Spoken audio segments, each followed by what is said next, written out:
Yay, so happy. Hello, everyone. This is a bonus episode of the TVK podcast. Of course, I'm your host, Jaree, and today I'm joined by very special guests. Like, we're from the same town almost. Town. Kerry Frances, yeah. Well, I'm not from here, I just live here, but you're from here, yeah. I grew up down the road. Yeah, so we're New Jersey girls. We're New We're Jersey Jersey natives. girls. Yes, Yes. Jersey And there girls. is an instant bonding even here in LA. I meet people from New Jersey and there's like an instant, what part? It's like Yeah. we just love each other. So, yes. Sure, LA is so different from Jersey. Like, I love being a Jersey girl. I tell all the time, we throw fists, girl. I'm from Jersey. Oh, yeah. Yeah. And the driving is very different here. Of course, I know everyone Yeah. says people in LA drive crazy. I find people in LA drive so slow. I have to Chicago. practice my patience. So that's a good Yeah. thing for me to learn. That's so fun. Okay, so we're here to talk about you were in both Knives Out, the last two Knives Out franchise films. Yes, yeah, I'm in Yeah. Knives Out, the original, and then Wake Up Dead Man, which just came out in December. So we're Yeah. very excited about that, and it's very very awesome to be part of this franchise and to be one of the few actors that gets to return.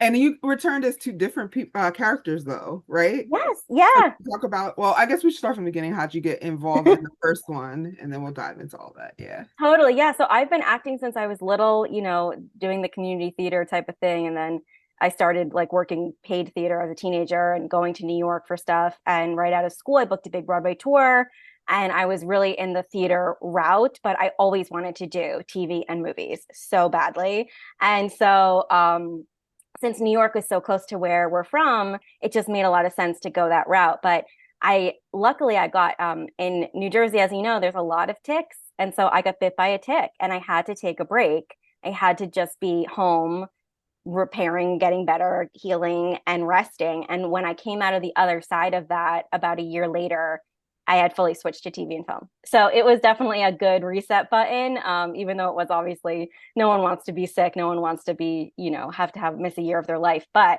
it was such a blessing. And so I got that movie because I had been in and out for a Star Wars and by the same writer director. And this was someone that I had known at that point for probably like 6 years before we even started getting into the work side of it. And he was watching my work on stage. He always knew what I was doing, in New York, and he saw me on tour. And then he brought me in for Star Wars, and I got through to like a very long part of the process into callbacks, and then I didn't get it. So by the time the next movie, Knives Out, came to be, he said, there's really not a part that is in it right now that makes sense for you, and I don't want that anymore. I want you on my sets. I want you in my projects. So I'm going to write you something that's just for you and offer it to you directly. And so he did that, and it's been history ever since. And this is our third project together, so it's going really well. That's so cool. How I can't even imagine how it feels to have someone write it specifically for you, and you don't have to audition, and it's just like I'm in Oh, it. a dream! It's a dream, yeah. And I think also that one he wrote for sure, just for me. The next thing we did was Poker Face. We did the pilot, and he goes through and he says like, okay, this is such a good role for Carrie, and then offers me that. And then the same thing with Wake Up Dead Man. It was, hey, I think this would be a good fit. What do you think? And obviously it's his movie, it's his company, it's his project, and so I have offered some other ideas in Mhm. other parts, and then we usually find a great common ground. And he just has a great eye for that, and because he knows me so well and I know him so well, it's even better than the dream scenario because it's someone who's so close to you that's writing for you and that's Yeah. offering you these things, which is an even cooler experience. It's really, I always say, it's a dream come true I didn't even know I had, which is so precious and special. Kind of goes into my next question. What you said is amazing because I was going to say when you look back at what your journey so far, you're still on it, of course. What was the moment that you were like, yeah, this is what I want to do. This is for me. When I was little, I would watch TV and I would see other kids on the TV and I would cry. And that was really telling. Like, I didn't understand why they were in the TV and I wasn't. I couldn't figure it out. And it was so frustrating for me. And I was like little. Yeah. And I was singing since before I could speak. It's just been who I am since the day I was born. I think I remember I did, which I think I've never talked about in any interview, so exclusive here, but I did an off-Broadway there's like playwright competitions, and so they need actors, and I was probably 13, and it was just me and this other boy, and we did this play, and it was very intense and very dramatic, and the things that people said to me, and also the things that people came and found my mom and said to her, that was when I was like, oh, I can do this. Like I'm Yeah. really good at this, um and then I think with Knives Out, what I learned from that was I'm also really good at this side, which is not always the case with actors, right? I love doing press. I love doing interviews, whether they're in person or they're on Zoom or they're writing or whatever. I can talk about the same thing over and over and make it sound fresh. And I really enjoy the process. I love a press line. I love standing in front of a lot of cameras taking pictures. And that was also eye-opening for me to realize it's not just that I love acting and I'm really good at it and that I can keep up at this level, but that I also love the business side of it so much. And I really always have since I was little. I would cold Yeah. pitch agents and managers as a child. And so I think that was really when that started to form in my mind. This is not something that I'm hoping to do anymore. This is what I'm doing. Well, I love that you love press because not all actors, you could tell in their interviews. There's some that famously don't love press. So, Yes, definitely. so I'm glad you love it because that makes my job easier. It's something similar where I was like, I wanted to be a journalist, and I didn't go for it right out of high school, and then it came later, and I was like, this is what I love to do. So I love talking to I people. love that. Yeah, Yeah. Yeah. We find our passions for sure. And it always ends up working out. yeah. Okay, so you do you see the characters? Like I said, you play two different characters. Do you see them as part of a shared universe, each character, or is it completely different?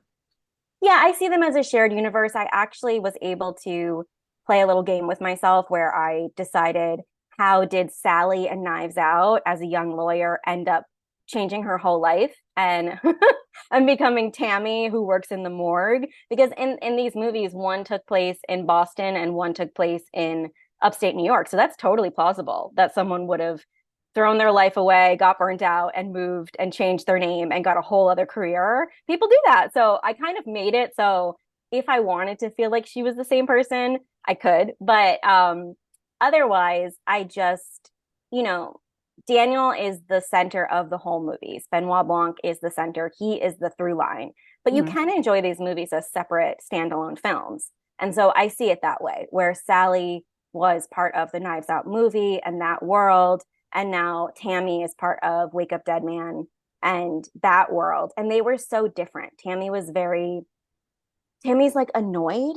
She is bothered that they're in her morgue. This is her territory. She knows what she's doing. She's the boss.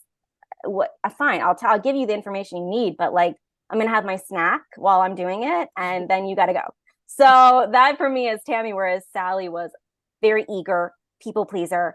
She was gonna stay there no matter what, even if she fell asleep, and that's just how it was. And she was going to have the answers, and she cared very much what people thought. And so those two separate characters, they're so fun because they're different.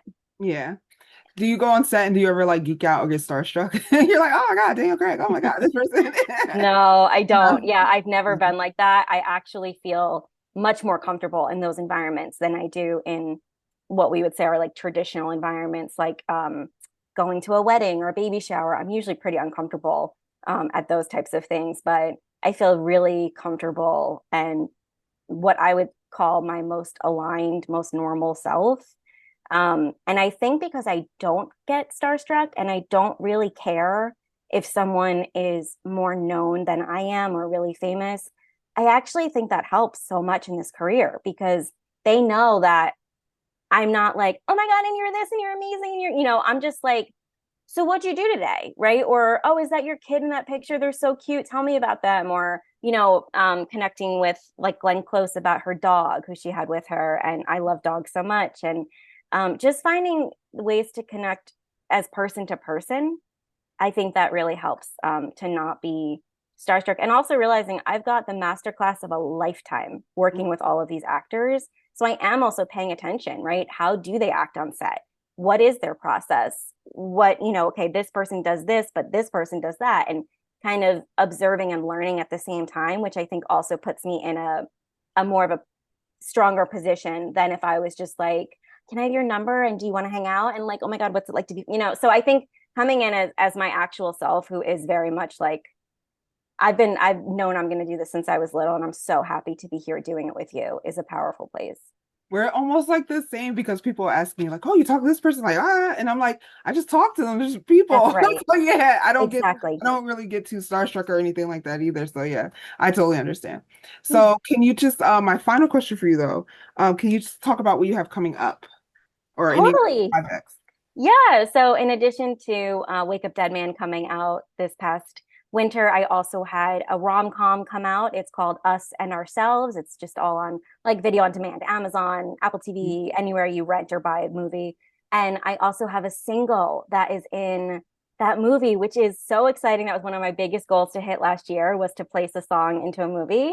And luckily it just worked out where the writer director of that, he said, I have this track and I want to make it a full song. Could you write something to it? And I said, yes, I can. So Oh, that was a dream situation. I'd love to do more of that. That's on my focus for this year, is to release more music and place more music into movies and TV shows.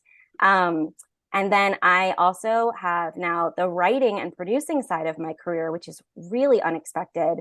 It makes sense now looking back, but I never really planned on it. And then I made a short film after I had lost my dog. And that short film has really just blown the doors of that section of my career wide open. So I am in constant meetings with people at studios and networks and production companies in terms of my scripts or the books that I've optioned, which is a whole other skill set I didn't know I had. And we are looking forward to selling some of those pilots and features that I will then get to produce and be part of, and hopefully also act in.